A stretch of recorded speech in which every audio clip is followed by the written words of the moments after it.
The scent of Ethan's cologne lingered on the silk scarf I found tucked between the seats of his car. It wasn't mine.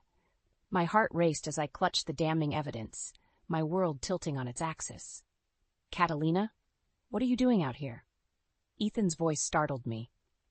He stood in the doorway of our modest bungalow, silhouetted against the warm light spilling from inside. I quickly shoved the scarf into my pocket, plastering on a smile. "Just grabbing my phone charger, honey. Thought I left it in the car." Ethan's brow furrowed. "In this weather? It's freezing out here." I shrugged, trying to keep my voice steady. "You know me, always forgetful." As I brushed past him into the house, the scent of his cologne mingled with something else. Perfume, perhaps? My stomach churned. Ethan called from the living room. "Don't forget, we've got that industry party tomorrow night. It's important for my career." I gritted my teeth. Another night of playing the doting wife while Ethan schmoozed with producers and directors. Of course, dear, I wouldn't miss it. The phone rang, shattering the tense silence. I answered, grateful for the distraction. "Catalina? It's Aunt Madeline." "Aunt Maddie? How are you?" "I'm fine, dear, but I'm worried about you. Are you sure everything's all right with Ethan?" I glanced towards the living room, lowering my voice. "Everything's fine, Aunt Maddie. Why do you ask?" She sighed. "Call it a hunch. You know I've never quite trusted that man. And after what happened with your cousin Riley—" "Ethan isn't like that," I snapped, more harshly than I intended. "He loves me." "If you say so, dear. Just be careful, all right?"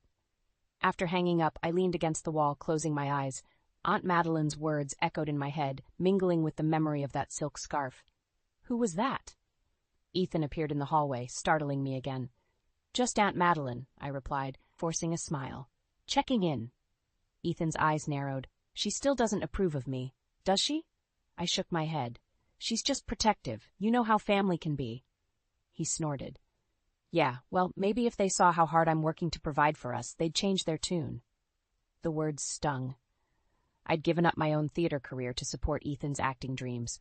Now, with his star finally rising, it felt like he was slipping away. "Speaking of work," Ethan continued, "I've got an early meeting tomorrow. I'm heading to bed."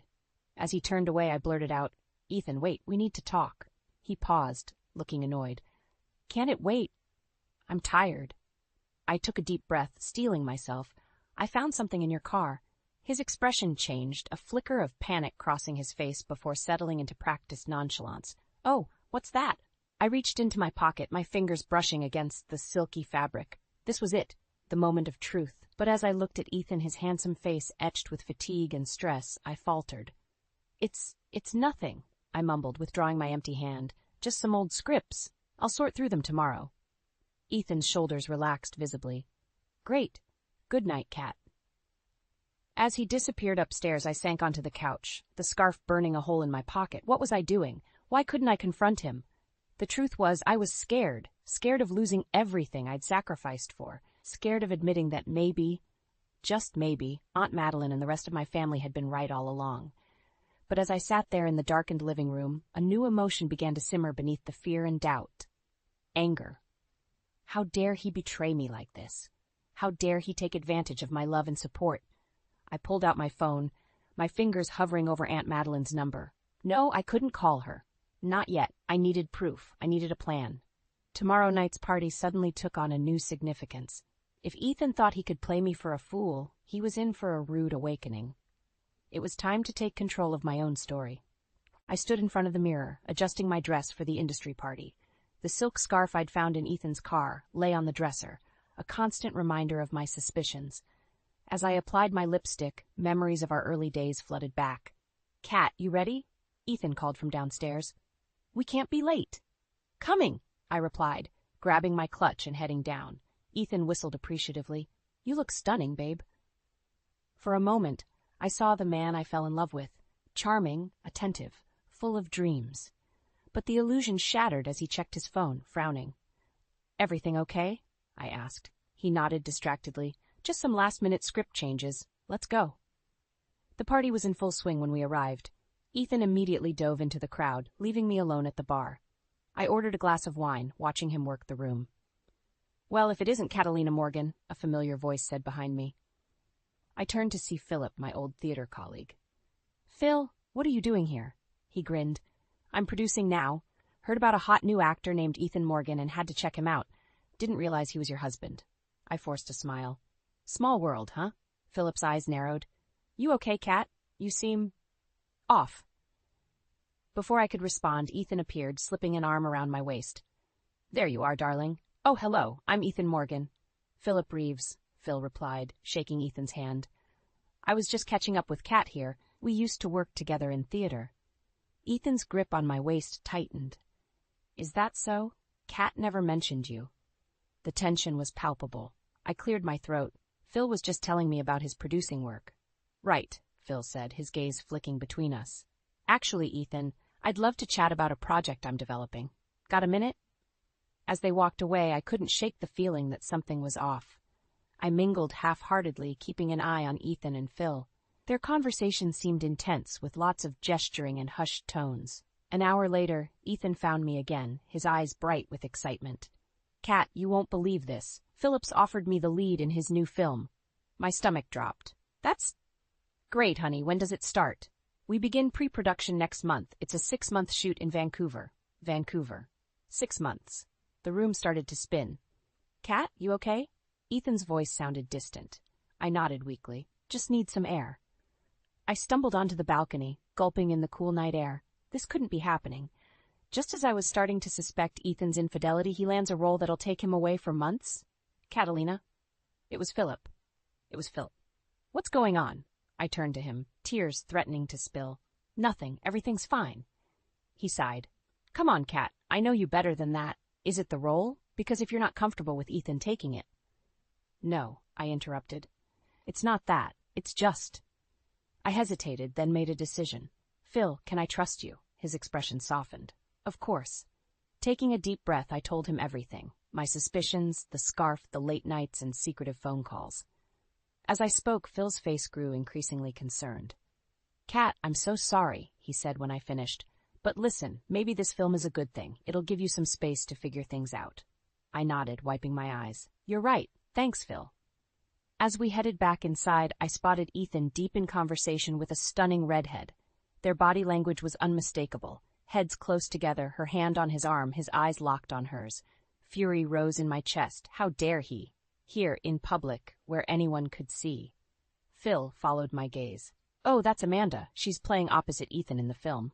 In that moment, everything crystallized. I knew what I had to do. Phil, I said, my voice steady. I think I'd like to come to Vancouver, after all, as your assistant. His eyebrows shot up. Are you sure?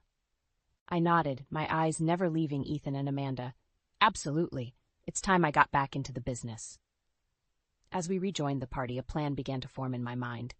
Ethan thought he could have it all. The career, the adoring wife, and his little affairs on the side. Well, he was in for a rude awakening. Vancouver wouldn't know what hit it. Vancouver's skyline glittered outside my hotel window, a far cry from our modest bungalow back home. I'd been here for 2 weeks, watching Ethan's star rise with each passing day, and with it his ego. Kat, have you seen my lucky cufflinks? Ethan's voice echoed from the bathroom. I sighed, fishing them out of my purse. Here, he emerged, looking dashing in his tuxedo. Thanks, babe. You're not dressed yet? The premiere starts in an hour. I'm not feeling well, I lied. You go ahead without me. Ethan's brow furrowed. You sure? It's a big night for me. I know. Break a leg. As soon as the door closed behind him, I sprang into action. I'd been biding my time gathering intel. Tonight was the night I'd start putting my plan into motion. I dialed Phil's number. He's gone. You ready? On my way, Phil replied. 15 minutes later, we were huddled over my laptop in the hotel room. You sure about this, Kat? Phil asked, concern etched on his face. I nodded grimly. He needs to be exposed, Phil, for what he's done to me, to our marriage. We spent the next hour combing through Ethan's emails and text messages. What we found made my blood run cold. Look at this, Phil pointed to an email chain. He's been planning to leave you for months. Says here he's waiting for the right moment to maximize publicity. Tears stung my eyes, but I blinked them away. Keep looking. As we dug deeper, a pattern emerged. Ethan had been systematically using people to climb the Hollywood ladder. Old friends, fellow actors, even his own family, all pawns in his game. Kat, Phil's voice was soft. There's something else you should see. He pulled up a series of messages between Ethan and Amanda, his co-star. My heart sank as I read their intimate exchanges, plans for secret rendezvous, promises of a future together. "I'm so sorry," Phil said, squeezing my hand. I pulled away, anger replacing hurt. "Don't be. This is exactly what I needed." Just then, my phone buzzed. A text from Ethan. "Where are you? Press is asking about you."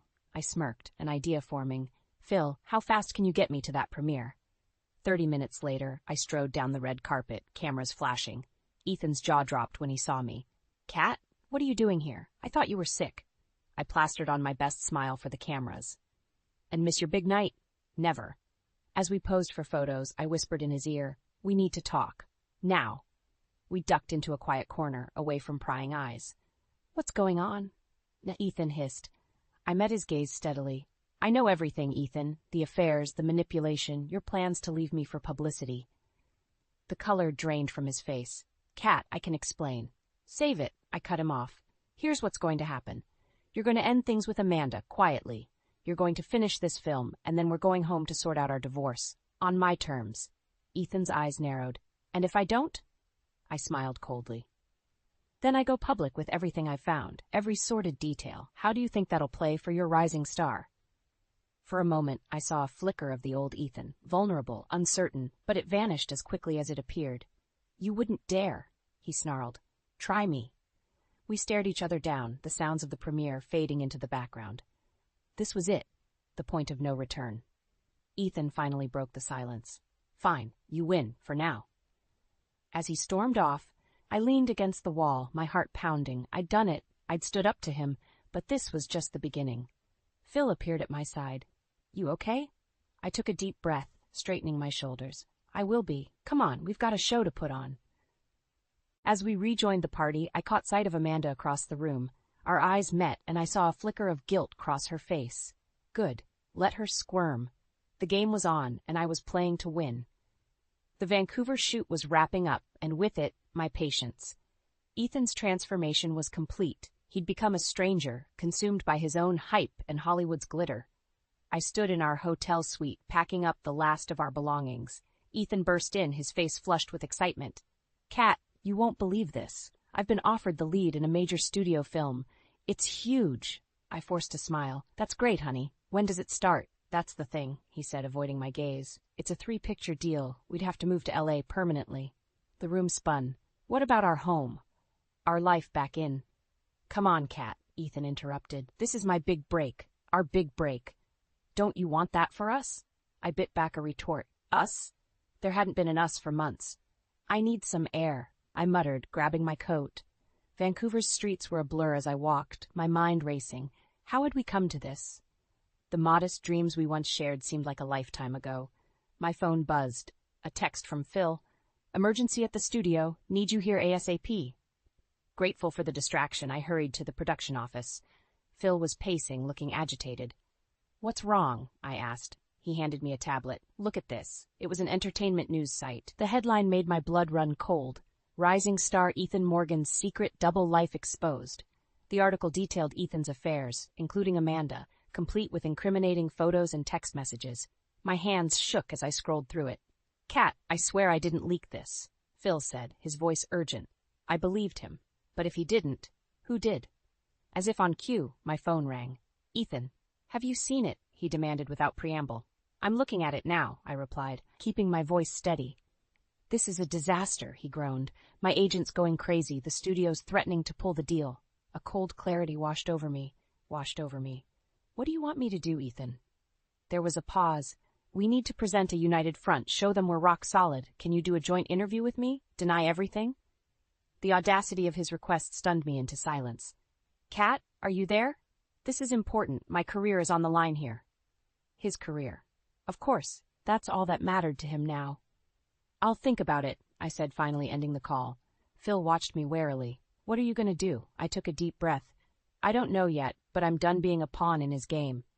Back at the hotel, Ethan was frantic. "There you are. We need to get our story straight before the press conference." "No," I said quietly. He froze. "What?" I said, "No, Ethan. I won't lie for you."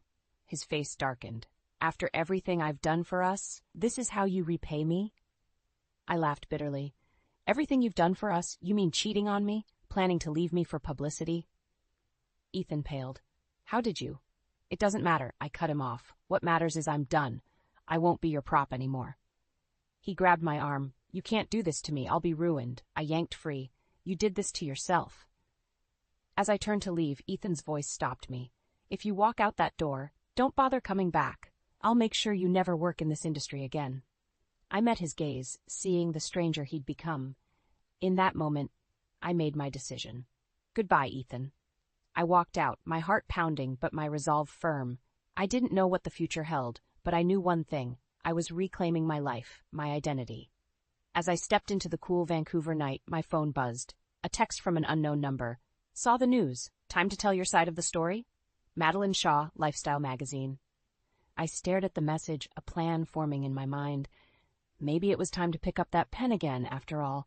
I sat across from Madeline Shaw in a quiet cafe, my hands wrapped around a steaming mug of coffee. The veteran journalist studied me with keen eyes, her recorder placed between us. Are you sure you want to do this, Catalina? She asked, her voice gentle but probing. I took a deep breath. I'm sure. It's time the truth came out. As I began to speak, the words flowed like a dam breaking. I told her everything. The early days of love and sacrifice, the gradual erosion of our relationship, and finally the betrayal that shattered it all. Madeline listened intently, occasionally interjecting with questions. When I finished, she leaned back, a look of admiration on her face. You're incredibly brave, you know that? I shrugged, feeling drained but oddly liberated. I'm just tired of living a lie. As we wrapped up the interview, my phone buzzed. A text from Phil. Ethan's looking for you, says it's urgent. I sighed, thanking Madeline and heading back to the hotel. Ethan was pacing in our suite, his face a mask of fury. Where the hell have you been? He demanded. Out, I replied coolly. What's so urgent? He thrust his phone at me. On the screen was an email from his agent. My stomach dropped as I read it. They're canceling the deal, Ethan said, his voice trembling with rage. All because of those damn rumors. We need to fix this, Cat. Now. I handed the phone back, my resolve hardening. No, Ethan, we don't. His eyes widened in disbelief. What are you talking about? I'm done covering for you, I said, my voice steady. In fact, I just gave an interview to Madeline Shaw. The whole truth is coming out. The color drained from Ethan's face. You what? You heard me, I replied, standing my ground. No more lies, no more manipulation. It's over. Ethan's shock quickly morphed into anger. He grabbed my arm, his grip painfully tight. You can't do this to me. I'll ruin you. Cat, I swear I will. I yanked my arm free, adrenaline coursing through me. Go ahead and try. I'm not afraid of you anymore. As I turned to leave, Ethan's voice stopped me cold. What about Amanda? Did you tell them about the baby? I froze, my hand on the doorknob. What baby? Ethan's laugh was cruel. Oh, you didn't know? Amanda's pregnant. Guess I forgot to mention that little detail. The room spun. I steadied myself against the wall, fighting waves of nausea. A baby. Ethan and Amanda were having a baby. Cat? Phil's voice cut through the haze. He stood in the doorway, concern etched on his face. Everything okay? I brushed past him, needing to escape. The hotel corridors blurred as I ran, finally bursting out onto the street. The cool night air hit my face, bringing me back to reality. My phone buzzed. Madeline. Article's ready for review. You sure about this? I stared at the message, my mind reeling. The truth was out there now, waiting to be shared with the world. But at what cost? A child, an innocent life, would be caught in the crossfire. As I stood there, torn between vengeance and compassion, a memory surfaced. Aunt Madeline's voice, wise and gentle. Sometimes the strongest thing you can do is show mercy, even to those who don't deserve it. I took a deep breath, my fingers hovering over the phone. This was it, the point of no return. Whatever I decided now would shape not just my future, but the lives of everyone involved. The city lights blurred as tears filled my eyes. I blinked them away, steeling myself for what came next. It was time to make a choice, one that I could live with, no matter the consequences. With trembling fingers, I typed my response to Madeline, sealing my fate and the fate of those around me. I stared at my phone, my finger hovering over the send button. The message to Madeline was simple. Hold the story. We need to talk. Just then, a knock at the door startled me. It was Phil, his face etched with concern. Cat, what's going on? I saw Ethan storming out of the hotel. I took a deep breath.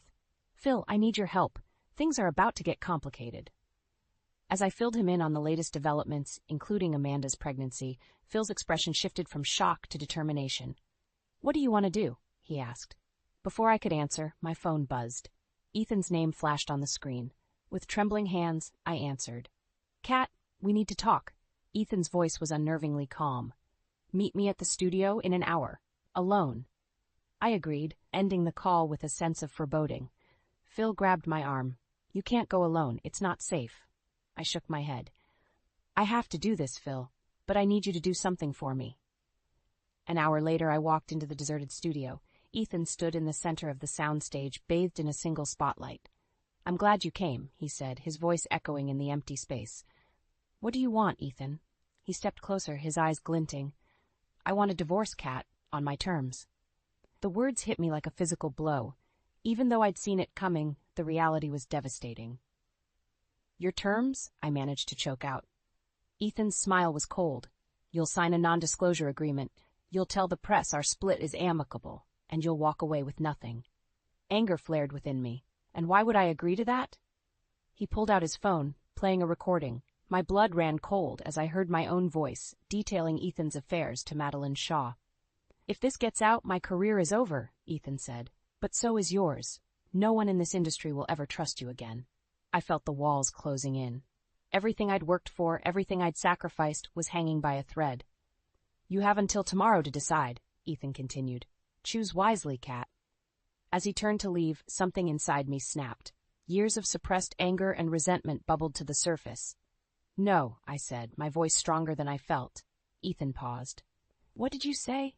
I said no, Ethan. I won't be bullied into silence. Not anymore. He laughed, but I detected a note of uncertainty. You're bluffing. You wouldn't dare. I pulled out my own phone, hitting play on a recording I'd made earlier. Ethan's voice filled the studio, admitting to his affairs and manipulation. His face paled. How did you? I learned from the best, I replied, a grim smile on my face. You're not the only one who can play games, Ethan. For a moment, I saw fear in his eyes. Then his expression hardened. You'll regret this, Kat. I'll make sure of it. As he stormed out, my phone buzzed. A text from Phil. It's done. Check your email. With shaking hands, I opened my inbox. There it was, a contract from a major streaming service offering to turn my story into a limited series. Tears stung my eyes as the reality sank in. This was it, my chance to reclaim my voice, my story.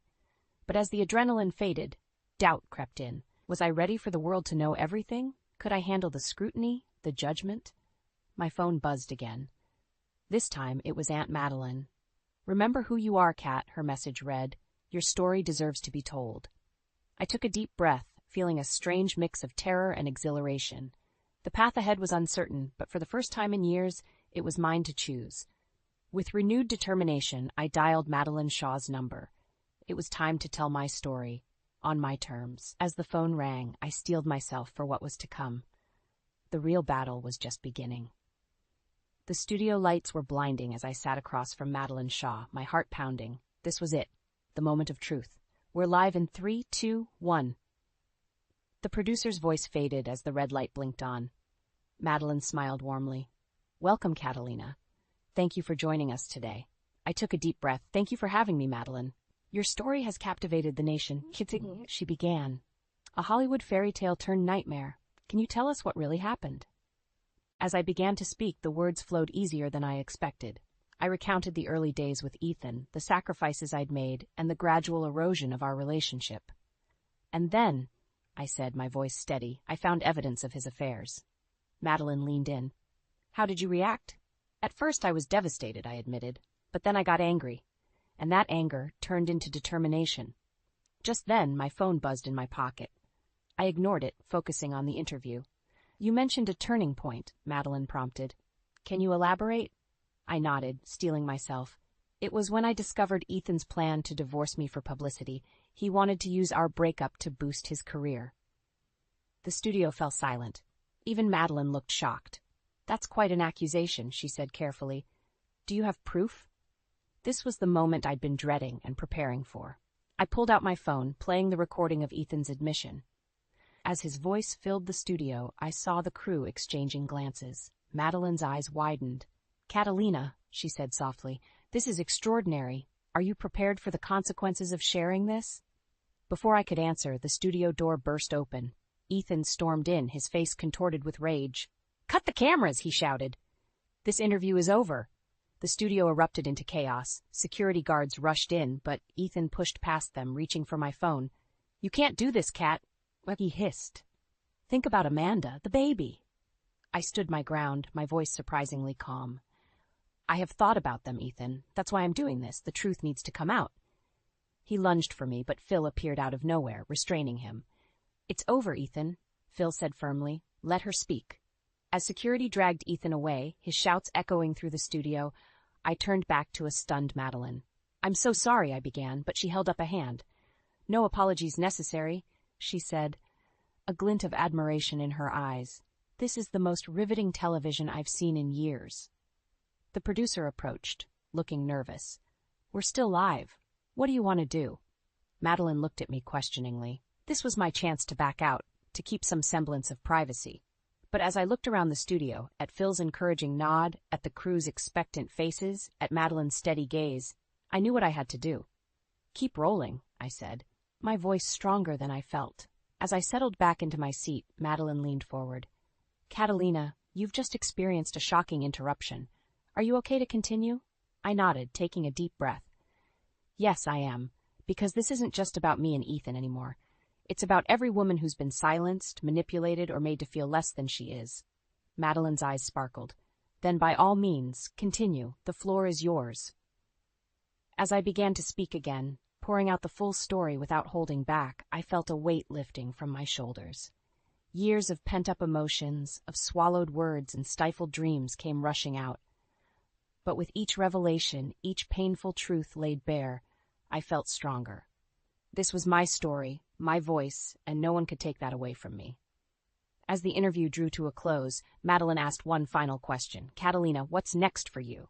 I smiled, feeling a surge of hope for the first time in years. "I'm not sure," I admitted, "but I know it'll be on my terms, and that's a start." As the cameras stopped rolling, I realized this wasn't just an ending. It was a beginning. My beginning. The aftermath of the interview was a whirlwind. My phone wouldn't stop ringing, my inbox overflowed, and paparazzi camped outside my hotel. But amidst the chaos, I felt an unfamiliar sense of peace. A week after the broadcast, I sat in a sleek office overlooking Los Angeles, facing a panel of executives from the streaming service. "We want to greenlight your series, Catalina," the head producer said, sliding a contract across the table. "Your story has resonated with millions. We believe it could be groundbreaking." I stared at the document, my hand trembling slightly as I reached for the pen. This was it, my chance to tell my story, on my terms. As I signed, a commotion erupted outside. Ethan's voice, loud and angry, carried through the door. "You can't do this," he shouted. "That's my life story, too." The door burst open, and there he stood, disheveled and desperate.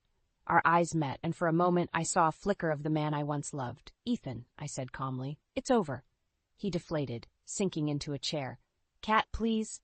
My career is ruined. Amanda left me. I have nothing." The room fell silent, all eyes on me.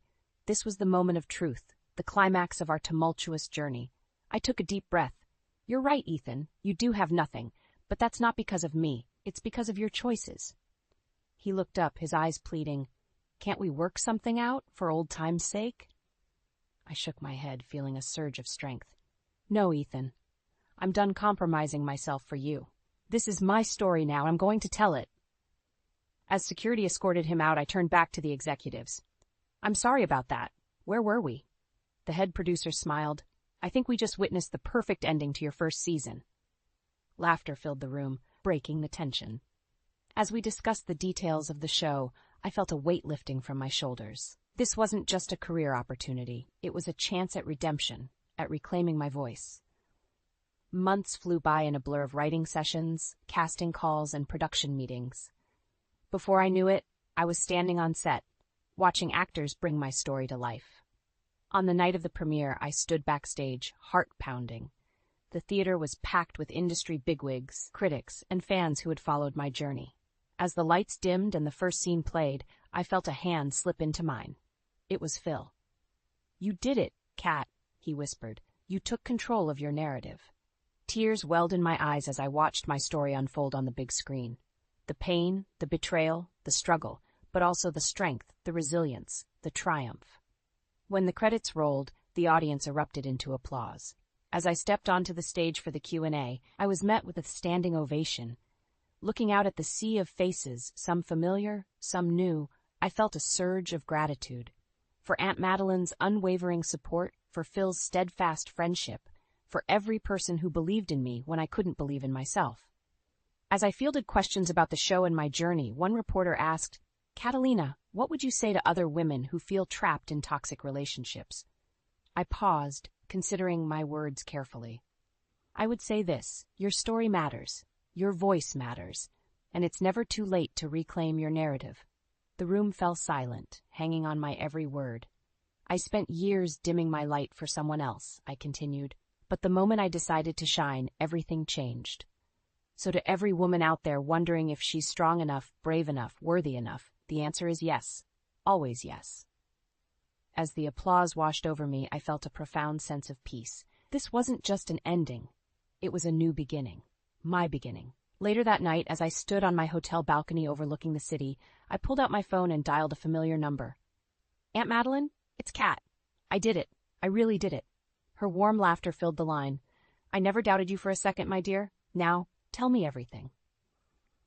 As I recounted the evening's events, I realized that this moment of connection, of sharing, of being truly seen and heard, this was what it was all about. My story wasn't just mine anymore. It belonged to every woman who had ever felt silenced, every person who had ever doubted their worth.